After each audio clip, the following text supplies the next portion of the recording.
Hello internet! So, somebody told me something very interesting the other day and I couldn't get my head around it.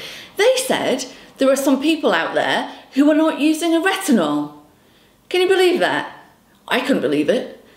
Why would you not use a retinol when it's got so many benefits, documented benefits in the scientific literature, such as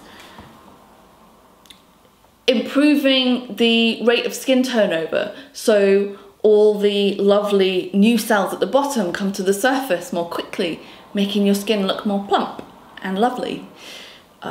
Increasing the amount of collagen that you produce in the skin and organising that collagen into a better pattern. Decreasing the amount of melanin produced in certain areas so that you get a much more even skin tone. Also, decreasing the amount of an enzyme called matrix metalloproteinase, which you produce when you're in the sun, which breaks down your own collagen. So even though it's got all these benefits, which people talk about, it's not like it's a secret anymore, but they're still not using a retinol. Do you think that's a bit weird? I think that's a bit weird. So if you're not using a retinol, I guess my question would be, why? Why are you not using a retinol? Especially because now there's a whole range of different products out there, like from a 0.25 up to a 1%.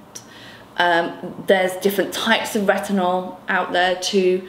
So if one doesn't suit you, you can maybe use, I don't know, something that needs to be converted in the skin. It's just really strange. Anyway, let's just accept the fact that it's a good thing to use a retinol. The question is, which one should you pick?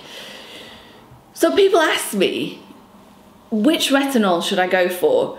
Should I go for this particular brand or that brand? And why should I pick this one over that one? So this particular retinol, say 30, 40, 50, 60 pounds, whatever, over one which is a lot cheaper. It's a great question, and one which I'm going to answer right now.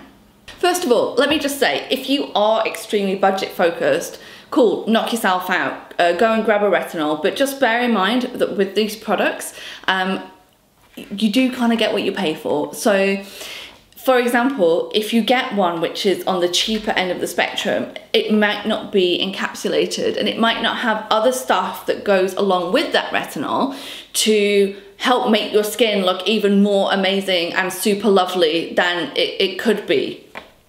Do you feel me? So let's talk about some things that you can find alongside a retinol. First of all, niacinamide. Niacinamide is kind of a trendy ingredient right now. A lot of different brands are sticking it into stuff, and it's good because it increases the ceramide levels in the skin and the free fatty acids. It's also really good if you've got rosacea or otherwise irritated skin. So I guess that's good with a retinol because it can help to decrease the amount of irritation that you might experience. Matrixyl, also trendy, and helps to increase the amount of collagen that you have in your skin. It's a peptide. Glutathione, it's an antioxidant, again, great thing to have on the skin. Helps to prevent further damage. Gluconolactone, kind of quite trendy right now, a lot of people are talking about it. Helps to exfoliate the skin surface very gently and it's quite anti-inflammatory. Tetrapeptide 14, can you hear me? It's anti-inflammatory and it's a peptide.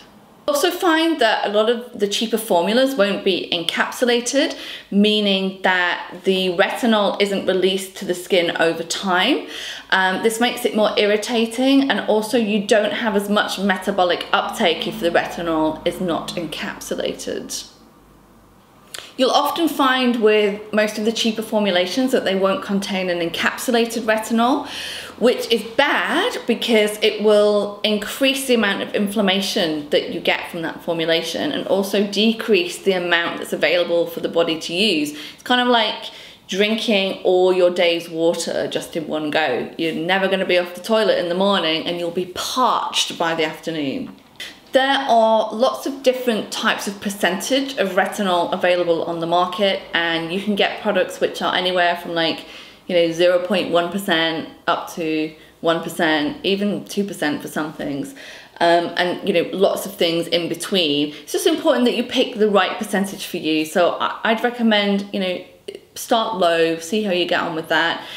You're more likely to get side effects like a lot of shedding, which, you know, it's a normal thing to happen, but some people don't like it. Personally, I love it when I get shedding, but you know, not everybody's as weird as me.